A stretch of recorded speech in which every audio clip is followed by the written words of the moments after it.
Students, जैसा कि आपको बताया कि आपकी इस यूनिट में जो दो चैप्टर थे 8th और 9th, उनमें से ये 9th चैप्टर है वो कंप्लीट हुआ।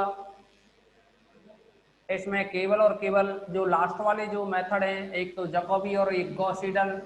ये दोनों ही प्रैक्टिकल में रहेंगे, ये थ्योरी में इनमें से बिल्कुल भी नहीं आएगा। अब हम आपको 8वें जो चैप्टर की बात कर रहे हैं उसमें से एक मेथड है उसके बारे में डिस्कस करेंगे,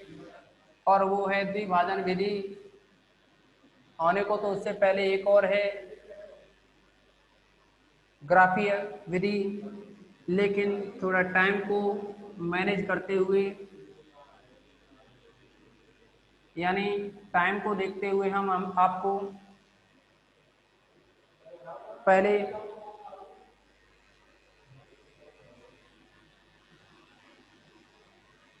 द्विभाजन विधि के बारे में बात करेंगे।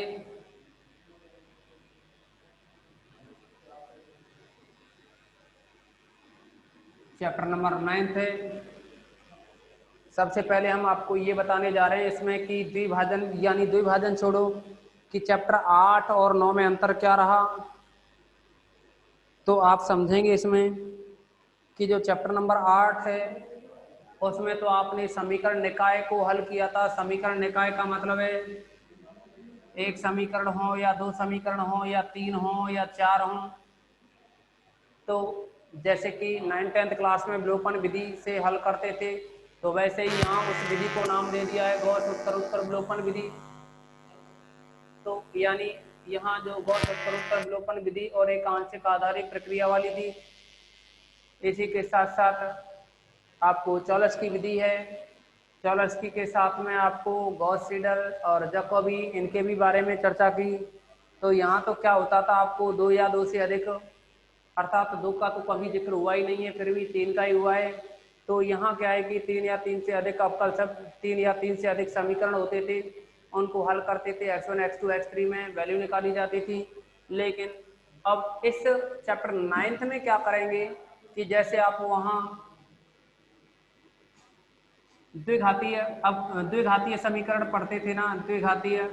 अरे दो घात के, जिनमें आपको याद हो उधराचार्य लगाते थे, x² - 5x + 3 = 0, इस टाइप के। लेकिन अब हमारे पास दो घात का ना होकर के क्या है, तीन या उससे अधिक घात का होगा, क्योंकि ये दो घात वाले तो हम 9th-10th में भी पढ़ते थे। फिर नया क्या सीखा, नया यही है कि यहाँ तीन या तीन से अधिक के होंगे, लेकिन उनके रूट्स निकालने होंगे। यानी देखेंगे आप यहाँ से x के 3 मान निकलेंगे तो वो तीसरा मान क्या होगा, यानी x के 3 मान निकलेंगे, उनमें से जो वास्तविक मान होगा उसको सर्च करना होगा आपको। और उस वास्तविक मान को सर्च करने के लिए ये विधियां यहाँ काम में ली जाएंगी। एक तो ग्राफीय विधि, ग्राफीय विधि के साथ साथ द्विभाजन विधि, द्विभाजन के साथ साथ ही यहाँ न्यूटन रेफ्सन, ऐसी काफ़ी विधियां रहेंगी। तो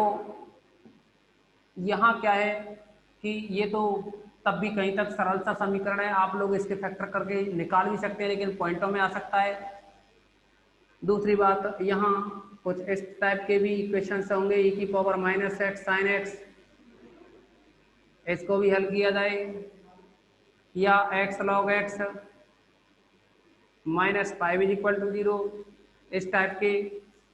इक्वेशंस होंगे। इनमें से हमें x की वैल्यू निकालनी है, यानी रियल रूट ऑफ x। तो इस इक्वेशंस का रियल रूट्स फाइंड आउट करना पड़ेगा। x की जो रियल वैल्यू होगी वो आपको फाइंड आउट करनी है। उन रियल वैल्यूज को निकालने के लिए आप काफ़ी मेथड्स पढ़ेंगे, लेकिन अब कुछ हटा दिए हैं, लेकिन इसमें से नहीं हटाए हैं इस चैप्टर में से। 8th चैप्टर में, सॉरी ये 8th चैप्टर है, 9th नहीं है। 9th चैप्टर आपको करा दिया है, तो उस 9th चैप्टर में से तो काफ़ी टॉपिक हटा दिए थे। हटाने के बाद जो बचा आपको करा दिया गया है, लेकिन इस चैप्टर में से कोई भी टॉपिक नहीं हटाया है। अब कोई टॉपिक नहीं हटाया है तो इसका मतलब पढ़ना तो पड़ेगा, और पढ़ना है तो फिर इसमें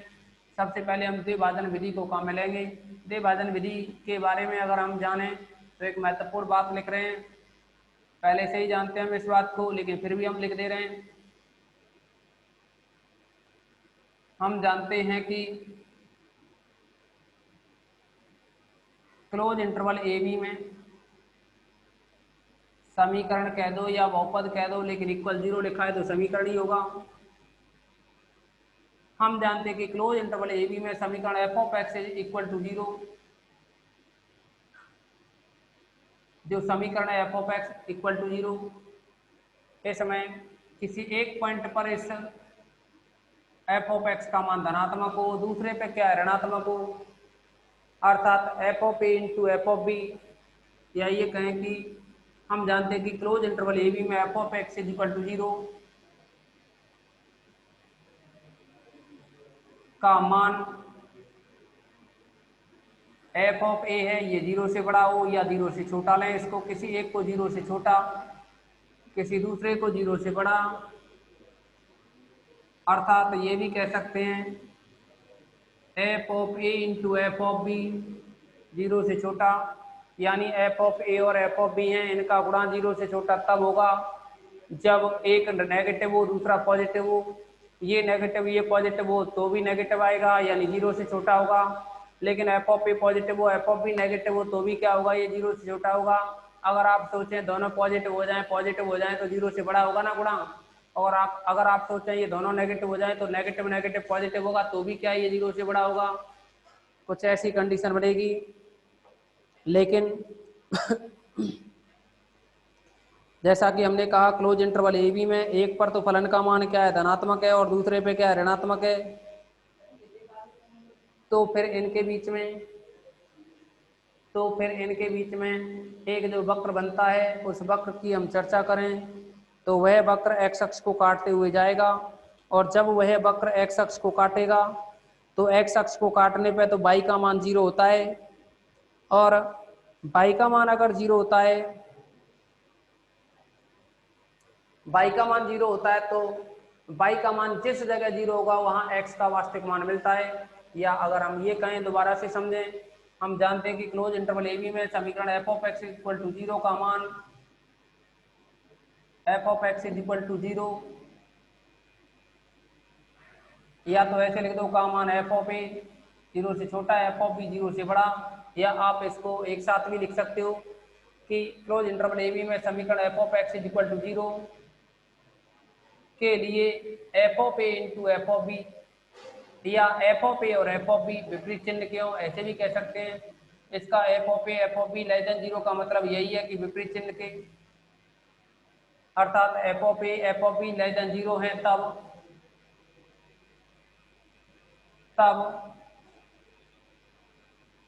क्लोज इंटरवल ए बी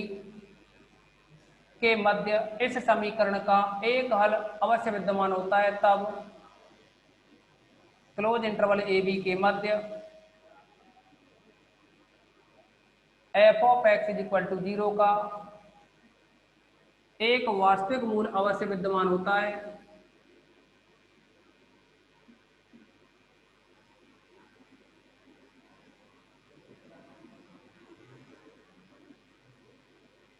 इसको बहुत अच्छे से समझोगे आप, डायग्राम से समझाते हैं तो इसको डायग्राम से समझोगे,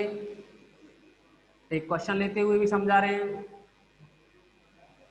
क्योंकि आज इसको अगर आपने समझ लिया तो आगे के सारे मेथड्स अच्छे से समझ में आ जाएंगे। कोई भी एग्जाम्पल लिया हमने, अभी थोड़ी देर पहले लिखा है, इसी को लिख दिया F of x minus x cube plus 3। अब आपको नहीं पता है यहाँ, जैसे कि ये 0 है, 0 सेलेक्ट किया, -1 है, -2 है, 1 है, 2 है, 3 है, -3 है, चेक कर रहे हैं 0 पे जो वैल्यू होगी वो कितनी रहेगी 3 आएगी, -1 पे जो वैल्यू रहेगी वो कितनी बन जाएगी फिर 7 आएगी, -2 रखोगे तो -8 प्लस का 10 प्लस का 3, तो आप देखेंगे यहाँ कि ये जो वैल्यू है प्लस का 5 आएगी, और अगर आप 1 रखोगे तो माइनस का 1 आएगी ये वैल्यू, क्योंकि -1 रखेंगे सॉरी +1 रखेंगे तो ये 1 -5 + 3 3 + 1 4 -5 -1, तो आप देखेंगे 3 और ये 1 बना, 3 और 1 बना, 3 तो आ रहा है 0 पर और 1 आ रहा है 1 पर, 3 और 1 बना, 3 तो आ रहा है 0 पर, ये मूल बिंदु हो गया O। 3 तो आ रहा है आपका 0 पर तो 0 वाली लाइन ये होगी ना, y का मान 0, सॉरी y अक्ष पे x का मान 0, और 0 पे प्लस का 3 है तो प्लस का 3 ऊपर की तरफ होगा। मान लीजिए यहाँ एक +3 और x का मान 1 है तो y का मान 1 है, सॉरी y का मान -1 है, x बराबर 1 पे y का मान -1 है। मान लीजिए x का मान 1 यहाँ है, इस पे y का मान -1 है, यानी नीचे की तरफ। इसका मतलब हुआ कि जो ग्राफ होगा ना वो 100% इस तरह से बनेगा। आप नहीं है तो वैल्यू चेक करके देख लो, आप इसमें x की वैल्यू रख के देख लें, यानी या फिर वर्तमान राशिमान चेक कर लो, अभी पता लग जाएगा आपको। इस इंटरवल में 0-1 के बीच में, 0 से 1 के बीच में, 0 से और 1 के बीच में इंक्रीजिंग है या डिक्रीजिंग है, इसको चेक कर लें। f' निकालोगे, f' निकालोगे तो यह बनेगा 3x² - 5, 3x² - 5। अब आप चेक कर लो यहाँ वैल्यू रखते हुए, 0 और 1 के बीच में 0 रखोगे तो ये बनेगा -5 और 1 रखोगे तो ये बनेगा फिर कितना,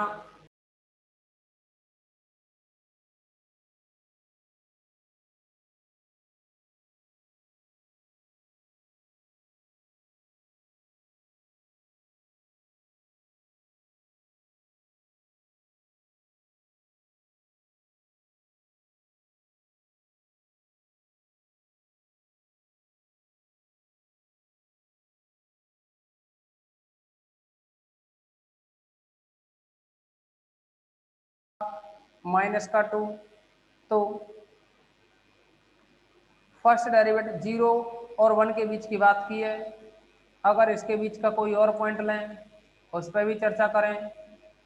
तो उसके लिए भी देख सकते हैं। तो देखें, एक तो इसके अकॉर्डिंग और या फिर इसके अकॉर्डिंग और समझें। अभी 0 और 1 पे और भी पॉइंट्स लेते हुए देखो, इसके अकॉर्डिंग थोड़ा क्लियर नहीं हो पाएगा अच्छे से। आप क्या करेंगे कि इसको एक टेबल बना करके समझा देते हैं। x और y फंक्शन f(x) कहो इसे या y कहो, तो आप देखेंगे कि आपके पास जो पॉइंट्स हैं, एक तो 0, 1, 1, इसके बीच में हम कोई और पॉइंट लें, 0.25 लें, 0.5 लें और यहाँ 0.75 लें और ये 1 है। जैसे आप इनकी वैल्यू कैलकुलेट करें तो जैसे ही ये वैल्यूज निकालोगे ना, आप ये वैल्यू निकालोगे तो आप पाएंगे कि 0 लिखने पे तो ये बना 3, 1 रखने पे आ रहा है ये कितना, 1 रखने पे आ रहा है ये -1। अब 0.25 लिखेंगे यहाँ तो यह बनेगा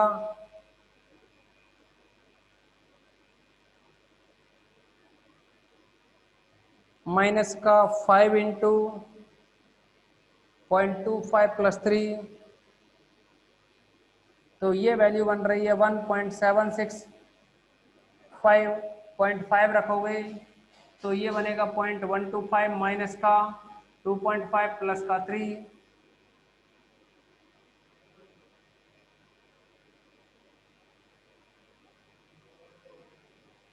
ये वैल्यू आएगी 0.625। 0.75 पे कैलकुलेट करें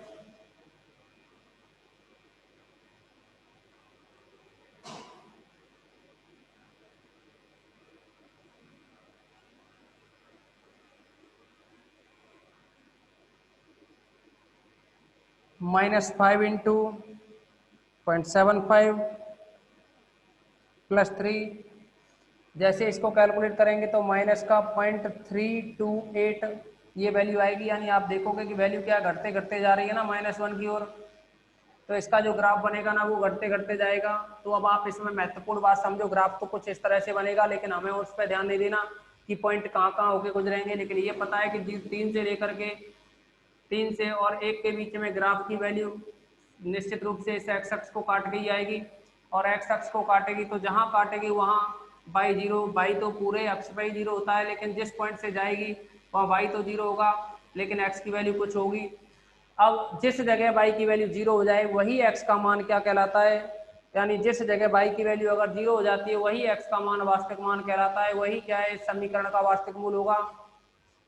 किसी किसी समीकरण के एक भी वास्तविक मूल हो सकता है, दो भी हो सकते हैं, क्योंकि यहाँ 3 घात का है तो तीन के 3 भी वास्तविक मूल हो सकते हैं, पर कम चांस रहते हैं ये 3 वास्तविक मूल होने के। 3 का है तो 2 के तो आराम से 2 तो रियल रूट्स आराम से बन जाते हैं। जरूरी नहीं है कि आपने जो आंसर निकाला है वही आंसर बुक वाला निकालें। यानी जब दो वास्तविक मूल निकलेंगे और आपसे कहे कि तीनों निकालो या दोनों दो वास्तविक मूल निकालो, तो आपको पॉइंट सर्च करने पड़ेंगे कि किस किस के बीच में नेगेटिव और पॉजिटिव वैल्यू आ रही है। तो फिर इसमें द्विभाजन विधि में प्रक्रिया क्या होती है कि मान लीजिए आपने ये जो 0 और 1 इंटरवल है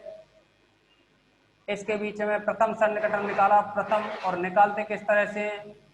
0 और 1 को जोड़ा और 2 का भाग दिया, इसको फर्स्ट अप्रोक्सीमेशन डालें और 0.5 कहाँ बनेगा 0 और 1 के बीच में, मान लो यहाँ आया 0.5।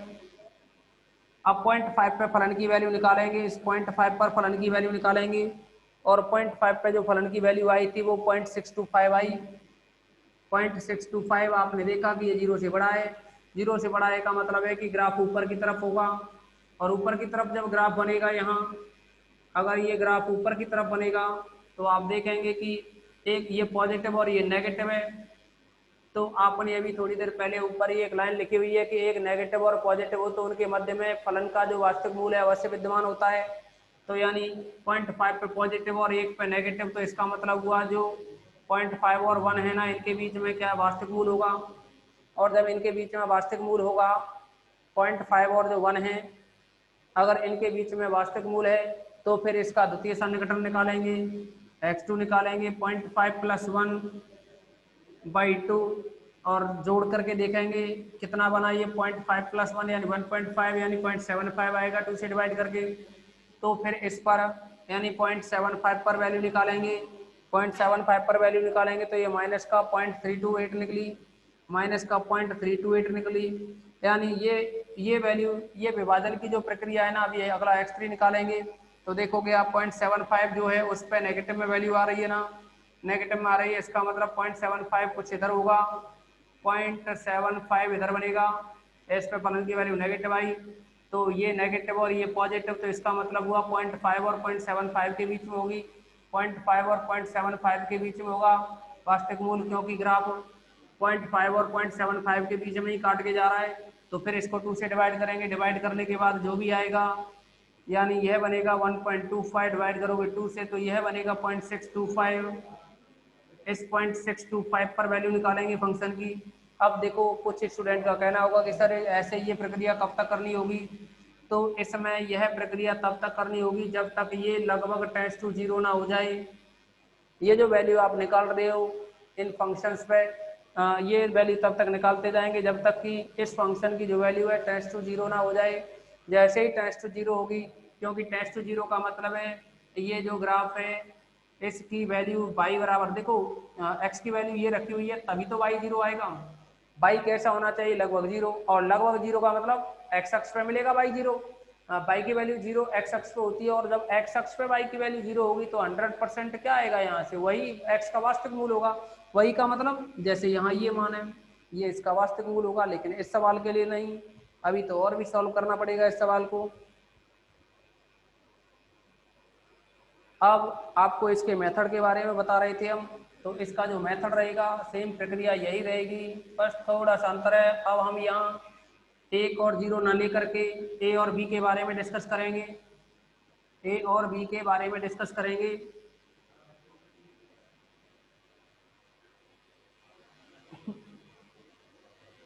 तो a और b के बारे में अगर हम ये कहें, जो अभी इंटरवल लिया था a b,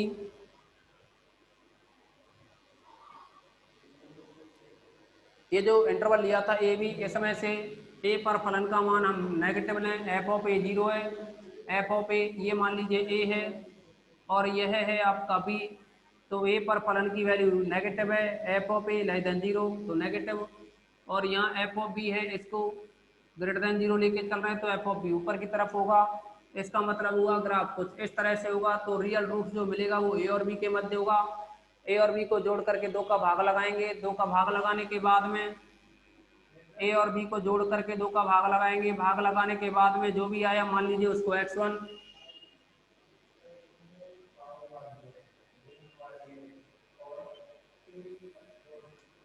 आप चाहो तो लिख सकते हो। यदि x1 क्या है यानी ए है, ए पर फलन क्या है यानी एफ ऑफ ए नेगेटिव और एफ ऑफ बी है वो पॉजिटिव हो, तो जो ए और बी है इस जो क्लोज इंटरवल ए बी है इसका मध्य बिंदु की बात करें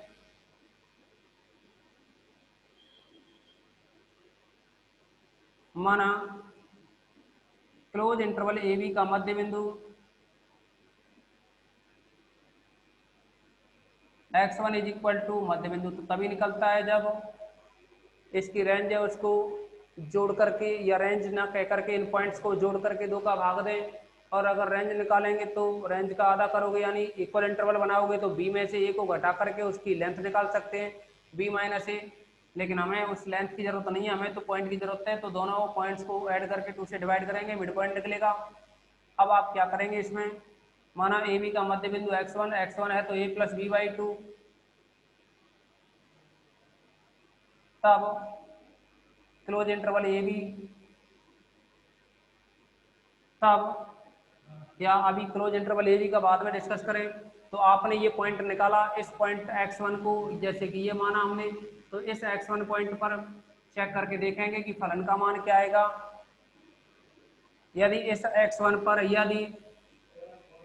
यदि इस x1 पर f of x1 is equal to 0 आ जाए तो हम कह देंगे कि x1 ही रियल रूट्स होगा, क्योंकि फलन का मान इस पॉइंट पे 0 आ गया ना। अरे जिस पॉइंट पे फलन का मान 0 आ जाता है वही तो उसका वास्तविक मूल होता है, ये तो बचपन से पढ़ते आए हैं, यानी 9th-10th क्लास में भी आपने सीखा है इसको। तो यदि f of x1 is equal to 0 तब x1 समीकरण f of x is equal to 0 का वास्तविक मूल होगा।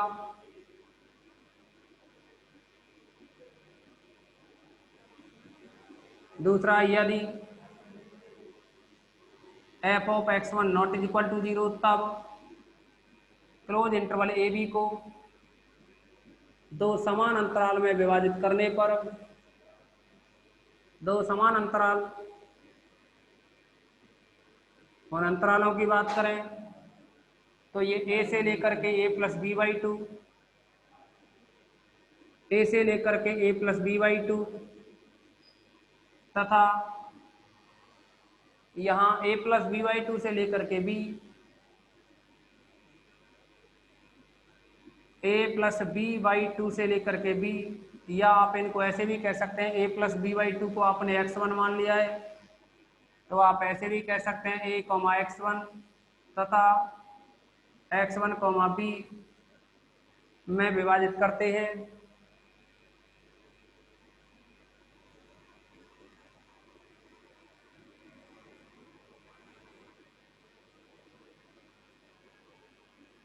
अब यहाँ कंडीशन लगाएंगे, अगर इस x1 पर वैल्यू जो क्या है ग्रेटर देन 0 हो या लेस देन 0 हो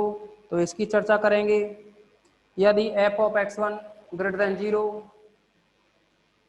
यदि f of x1 greater than 0 यानी इस x1 पर अगर फलन की वैल्यू 0 से बड़ी है का मतलब है कि ये ग्राफ फिर नीचे की तरफ बनेगा, ऊपर की तरफ बनेगा, यानी हम दूसरा ग्राफ डिसाइड करेंगे। फिर यहाँ मान लीजिए ये पॉइंट ए है, ये पॉइंट है आपका बी, तो इसमें ए नेगेटिव था बी पॉजिटिव था, तो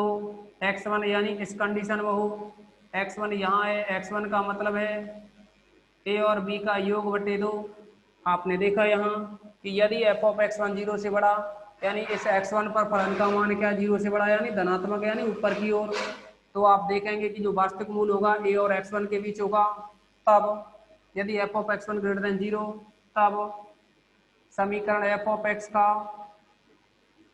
यानी तब समीकरण f of x is equal to 0 का वास्तविक मूल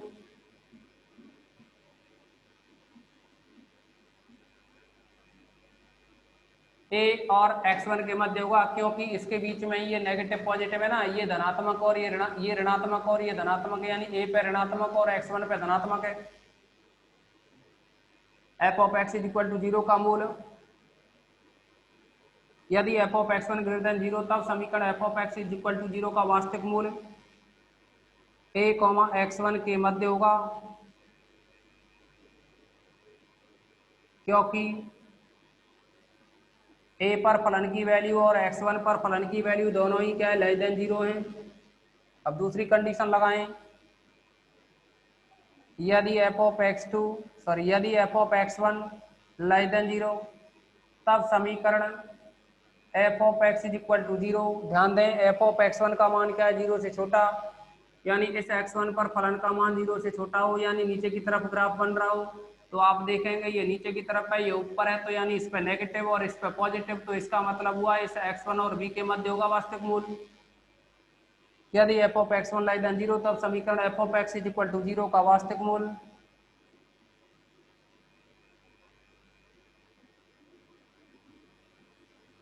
x1 कॉमा b के मध्य होगा,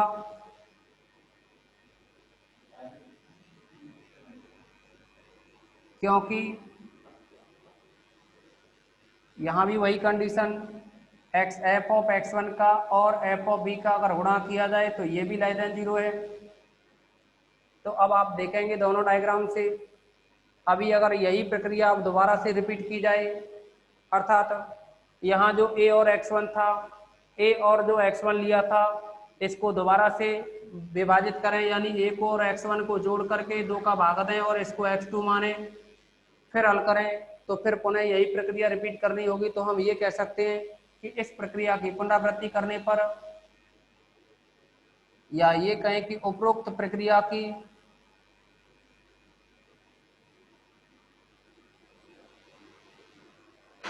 पुनरावृत्ति करने पर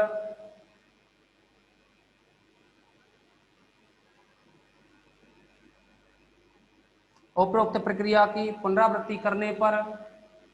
हम समीकरण f of x is equal to 0 के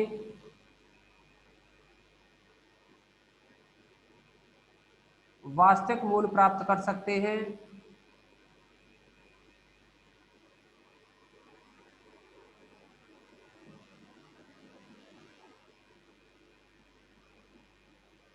उम्मीद करते हैं कि आपको जो समझाया अच्छे से समझ में आया होगा, लेकिन फिर भी आपको कम से कम 2 बार इसको रिवाइज करना है